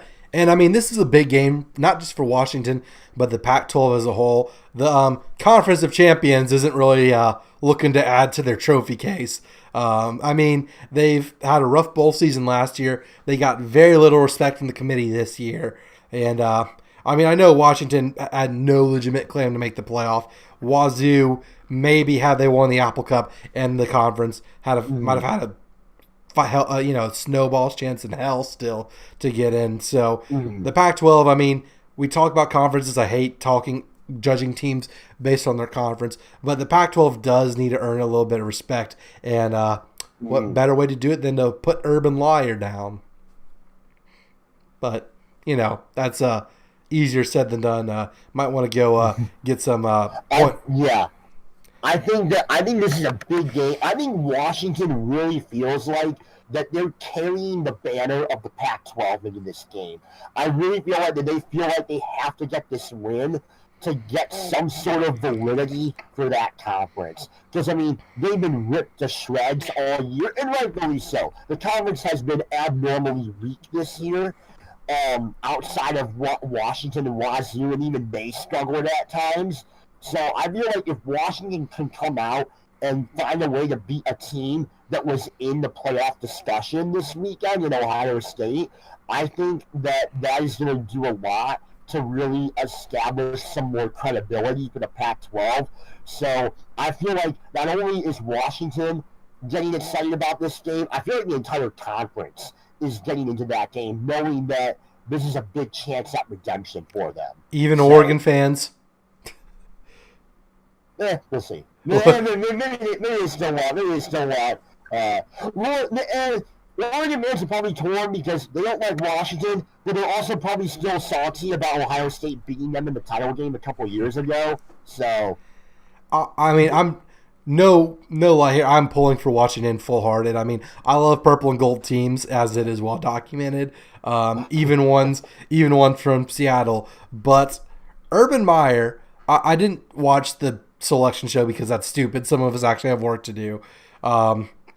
It's the biggest cash cow, or just milk the cow dry, that ESPN can do, the selection show. But Urban Meyer was saying, we had a tough year. We may not play the toughest team, but there were a lot of off-the-field distractions. So take it from Urban Meyer. If your team needs a strength of schedule boost, go create a controversy off the field and then claim that healthy. That made things harder on you. Just make it up. Yep. Well, I mean, Urban Meyer didn't make it up. I mean, he not the best scenario for Buckeyes. No. But we'll see what happens. I mean, they're clearly hit their stride at the right time. Not quite enough to make the playoffs, but hey, who knows? We'll see what happens in the granddaddy of them all. And then capping off the night, the Sugar Bowl between the SEC runner-ups, the Georgia Bulldogs, and Texas. Texas is back. I would love nothing more than for Texas to win this game, just because of all the delusional people who thought Georgia should still be in the playoff even though they lost to Alabama. Because that would have required one of two things. A rematch against Alabama, which, as we said, would have been unfair to Alabama. I'm all for screwing over Alabama, but I don't think you should be forced to play a team twice. If it's coincidental, like in the playoff, like if you are on the separate sides and then you meet in the championship game, that's one thing. But forcing rematches in college football isn't fair. It wasn't fair in 2011, and getting revenge on Alabama isn't as much. It may feel good, but it wouldn't be the right thing to do in terms of actually getting us on the right course where we stop penalize or stop giving teams second chances when they've had their shot. That being said, Texas is back. I don't think Texas is going to win. I hope they do for the memes. Yes. And it kind of puts some of these Georgia folks in their place, right, Mikey? We'll do that next year when the Irish go to Athens. But yeah, I mean, the Sugar Bowl. Hopefully we can get some revenge there next year. That'd be very nice. The Sugar Bowl, here's an age test. Do you remember the Sugar Bowl as being a Nokia sponsor or an Allstate sponsor? If you think they were sponsored by Allstate back in the day, you were a young person. I remember when they were the Nokia Sugar Bowl. General, do you remember the Nokia Sugar Bowl? I do remember the Nokia Sugar Bowl. What's crazy is I have the sad feeling some people might not even know what Nokia is. Yeah, there's a really good chance of that. Nokia phones are a meme because of the brick and their indestructibility, but I mean, we're not talking about Mikey. There are probably a lot of kids today who also don't know what Blockbuster is. You know. Oh, rest in peace, Blockbuster. Rest in peace. The Sugar Bowl is always fun. I mean, I really wanted LSU to go to the Sugar Bowl, but didn't win a game in 7 overtimes. Not horrible, not great. One play away from that. Maybe not. But hey, Coach O is still going to New Year's 6. This bowl game obviously has an auto qualifier type scenario. And the Big 12 thought Texas was more deserving than West Virginia. But hey, you know what? Bowl games at the end of the day are about numbers, butts and seats and eyes on TVs. Texas brings that. Hook 'em. No love. Two massive fan bases are kind of meeting halfway. You know, Athens and Austin are probably almost equidistant. I think Austin might be a little closer, but yeah, a little closer. Mm-hmm. And you know, I mean, hey, it's New Orleans. You know, there's gonna be a lot of fans there. So that's gonna be really good for the New Orleans economy. I tell you that. While I'm plugging military stuff, Georgia and Texas fans, go to the National World War II Museum. It's one of the it's maybe the best museum I've ever been to. And if you're looking for extra adventure, on Lake Pontchartrain, they have a fully restored PT boat that runs on the lake. So you can go ride on a PT boat, channel your inner JFK. Don't get rammed and cut in half because that'd be an expensive restoration. But you can go ride on the PT boat. If you're going to New Orleans, you can shell out the extra, I think it's like $300-something to ride on the PT boat, but you get to ride on a fully restored World War II PT boat. That's a great way, on top of playing in one of my, probably, you know, like Tim in his Big Ten country. When you're an SEC fan, you love the Sugar Bowl. And it's in New Orleans, Bourbon Street. New Orleans is just fun. I mean, have fun, Georgia and Texas fans. You know, congratulations on a good season. Texas might not be fully back, but as long as the memes are back, I'm happy. It's all about the memes. It is. It really is. Except when we get to the serious stuff, I would like some memes here too. The playoffs. The aforementioned games that I skipped over on December 29th. I'm just building things up. 4 p.m. Arlington, Texas, Eastern time. I think all the times are Eastern because that's how TV works. Yes, all the time. Full disclosure, all the times that we mentioned are Eastern. So yeah, I mean, adjust accordingly. Just check on your CBS Sports app for the scores every day and look at what games are on. Honestly, just leave your TV on ESPN. I mean, they need that. Check local listings. There you go. Sounds very professional, doesn't it? The Cotton Bowl. Cotton Bowl, Notre Dame versus Clemson, avenging the Hurricane game where I almost drowned in an upper deck. And also, the bowl game, famous for, a certain chicken soup game. Chicken soup? Notre Dame fans, have any of us Irish fans heard of chicken soup in the Cotton Bowl? Maybe. Sounds familiar. This guy, he was named Joe Montana. He was kind of good. That commercial where he has the rings. Yeah. Hopefully we can channel our inner Joe. Hopefully Ian Book can channel his inner Joe Montana and lead the Irish to a victory. I've seen opening lines. The Irish are around a 12-point underdog. You know what? If I'm Brian Kelly, the same thing Coach O is doing. I show him I play every radio clip, every TV clip, everything where people say Notre Dame may be one of the four most deserving, but they're not one of the four best teams in the country. Georgia would destroy them. Blah, blah, blah. I'd play that on loop in the Goog, honestly. Yeah. Notre Dame, I saw one thing. The clip of the team seeing the announcement, there was so little emotion in that auditorium, it made me thrilled. This team is not settling for making the playoff. Clemson's a fantastic team. Dabo is probably my favorite coach. Probably has the best, I have meme coaches I like Mike Leach and Mike Gundy, and there are good coaches like Saban. And then there's Dabo, who's somewhere in the middle. He's a really good coach. Dabo's just a big kid who never grew up. I would love to play for Dabo Swinney, but I hope he loses to us. Obviously, I want breaking news: Notre Dame grad wants Notre Dame to win football game. Also, water is wet. Right? Water is wet. The Pope is Catholic, and bears shit in the woods. Not according to a friend of ours, right, Mikey? What's that? Not according to a certain Pelican friend of ours, right, Mikey? What about bears shitting in woods? Why don't they just shit in fields? Yeah, remember that? Meadows! Meadows! They can do it in Meadows. Shout out to the Pelican. I don't know yet. I'm going to try and go to this game. I have family in Dallas. I've been to many Cotton Bowls. I want to go. I want us to win. And we'll make the playoff championship, hopefully. But we're a big underdog, so you know what? We're playing with house money. We didn't expect to be here. Hopefully we can put together a good game. Hopefully we can win. Hopefully we're back sooner than, hopefully it doesn't take us 6 years to get back like it did this time. Hopefully, it can take 6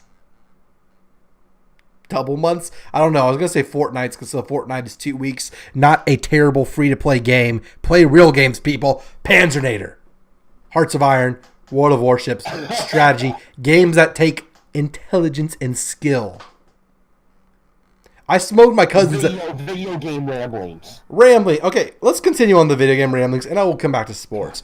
I think you bring up I think you bring up a good point about how this Notre Dame team looks so determined. I got that sense too. They're satisfied just being in the playoff. They are fully focused on winning the whole thing. I think if I remember doing summer workouts this year, I think if I remember correctly, Brian Kelly had clips of that awful Miami game last year on loop, in the Goog while they were working out. And I think it's like the whole mantra was, we are going to win in November. AKA, we're going to win when it matters most. And we're not just gonna get a lead to the stretch. We're gonna close the game too. For baseball analogy. So I'm thrilled. I think they're ready to go. This team has a different mentality than past Notre Dame teams that I've seen. We'll see. We might not have the talent. I feel like the coaching decisions are remarkably improved for Brian Kelly. I just hope we can win. I'd love to make. You know what? Everyone says we get smoked by Alabama. I'd rather see us get smoked by Alabama than lose to Clemson and say, oh, well, it wouldn't have mattered anyway. If it's going to happen, I might as well see it, right? Exactly, right? And if we win, if we beat Clemson and make it to play Alabama or, please God, Oklahoma, at that point I'd be like, I'm done.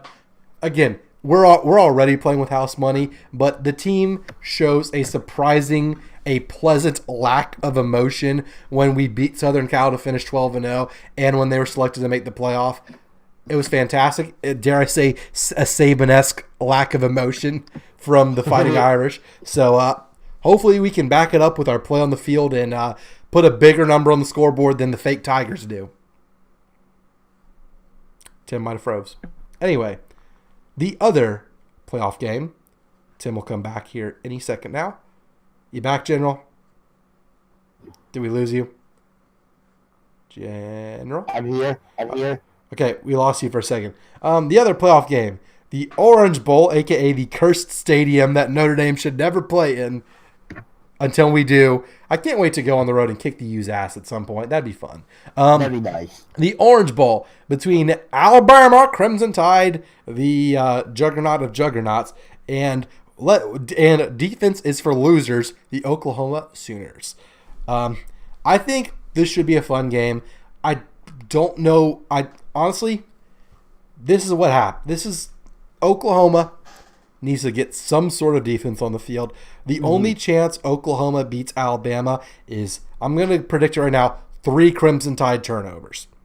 That sounds about right. It's gonna be like what you see from the Saints in the NFL a lot, or other offenses. It's not gonna be about the defense holding. It's gonna come down to turnovers. If the Oklahoma defense can just be lucky, honestly, have some lucky bounces, if they can force 3 turnovers, hell, if they can force Alabama to try and kick field goals, we know they don't have. If Alabama has any weakness, it's their kicking. I think Alabama still might win by 2 touchdowns because their defense might be able to slow down Oklahoma. And Tua looks like, he's going to be healthy. I don't think his injury in the SEC championship game. Yeah. I think Nick Saban was just trolling Georgia, like, hey, losing to an Alabama backup quarterback leading a comeback. When in the same stadium. Are you going to get tired of this? Nope. Well, yeah, they're tired of it, but I think Oklahoma has a legit shot. It's equal.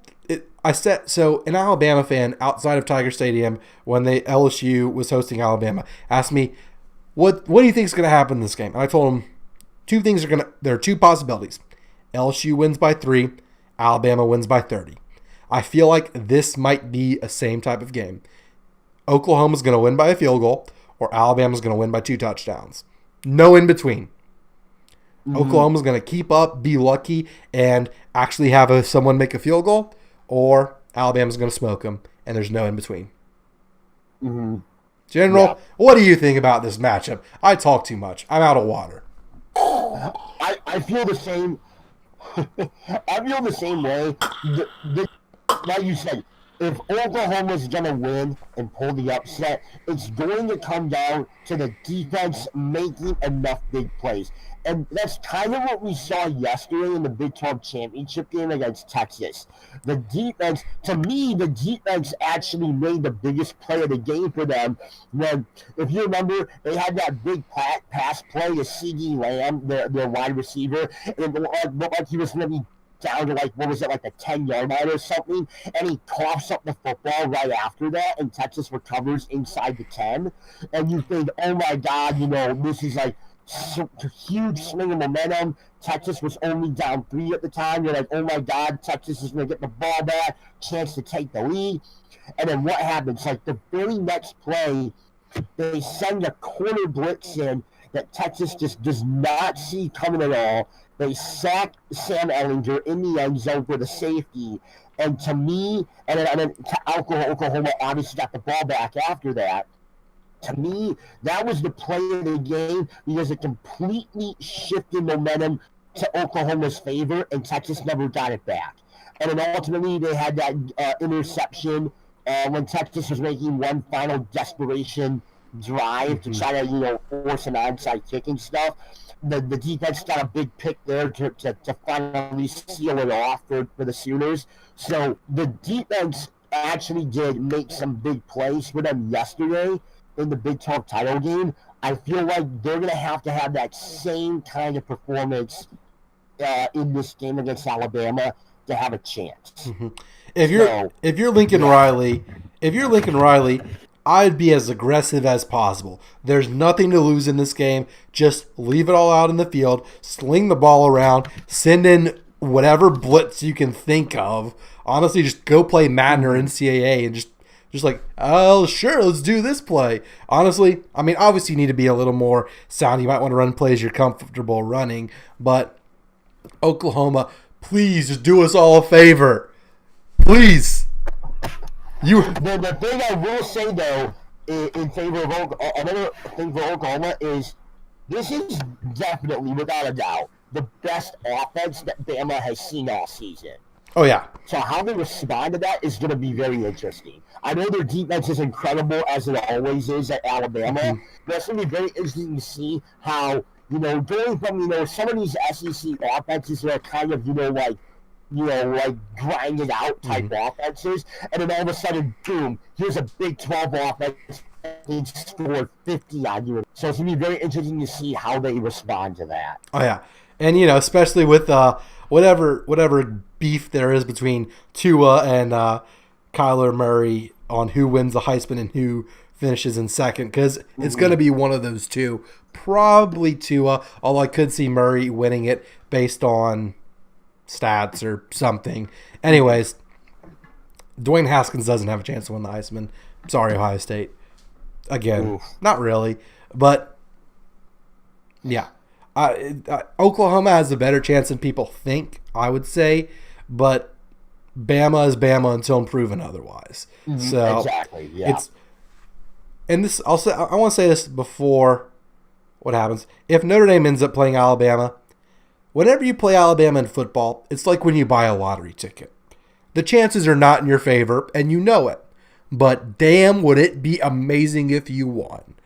Especially at that level. And that's how I'm going to go into it. If I'm, Notre Dame, we were supposed to be 9-3. I saw OddsShark, which, handles a lot of betting.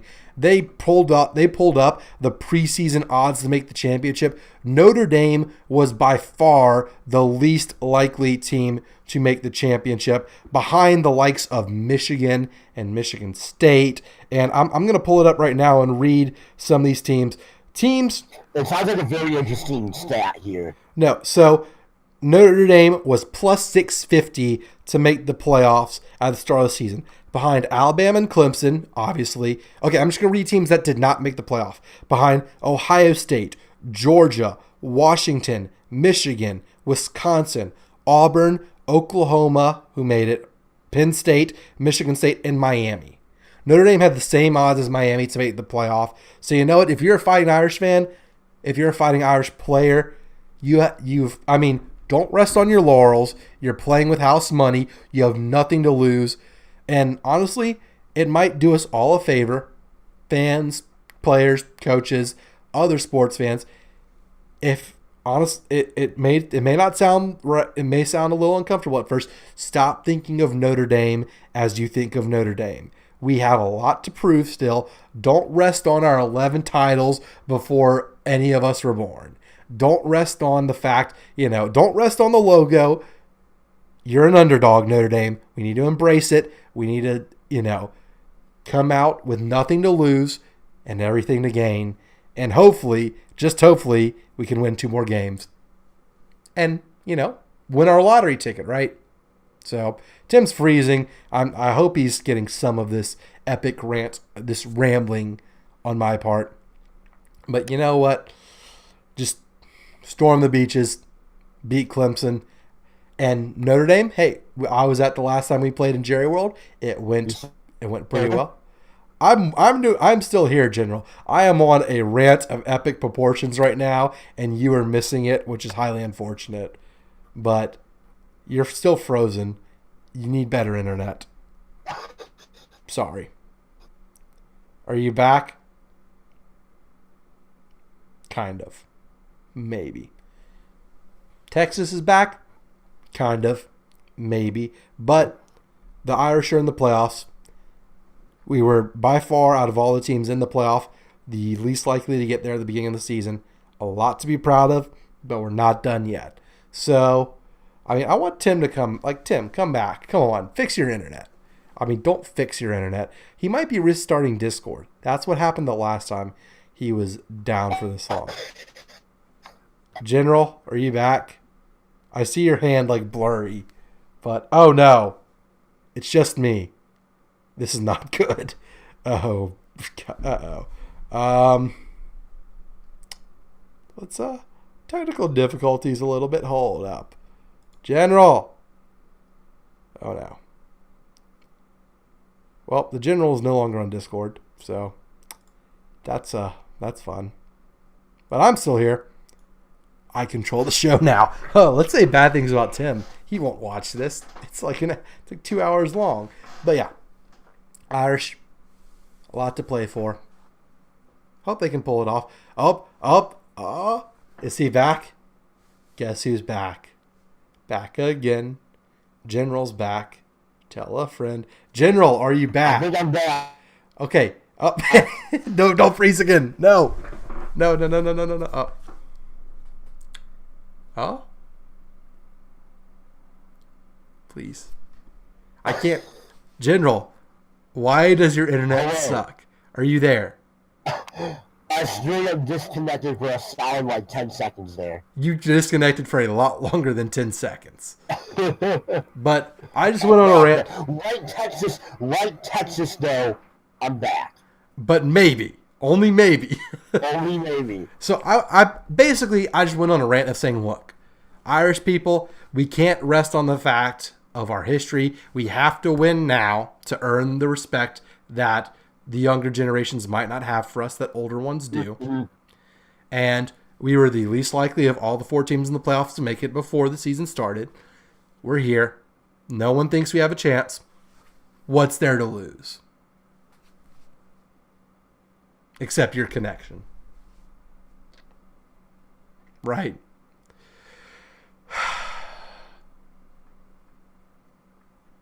Hello? General, go on. You go on a rant. Whenever I go on rants, it seems that you freeze right when I need a response. See? You see? I'm here. Okay.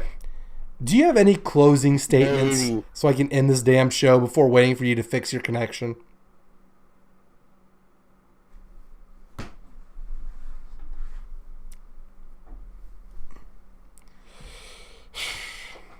See what I deal with, people. You see why you need to subscribe to Sports Ramblings. Subscribe to Panzernator. I don't know what following on Twitter is going to do for us to get money to fix this. I don't even know how money's going to fix this. But it has to fix this, right? The General might be gone. But whenever he's back, I'm just going to ask him to close out the show. That's what I'm going to do. LSU have a lot to be proud of. You're picked to finish 6-6. You finished 9-3. You're playing a New Year's Six bowl game. Go out and win it. Notre Dame, good. UL, you're playing Tulane. Have some pride. Do it. Tech, Hawaii Bowl. Tim, probably cheering for Northern Illinois because, I'm cheering for Louisiana schools. He's cheering for Illinois schools. Makes sense. Irish in the playoffs. Couldn't be better. Tim is officially gone. I'm going to close the show. For everyone watching Sports Ramblings, thank you for watching. And we'll see you next time when Tim hopefully has better internet. Until then, go Irish and see you, nerds.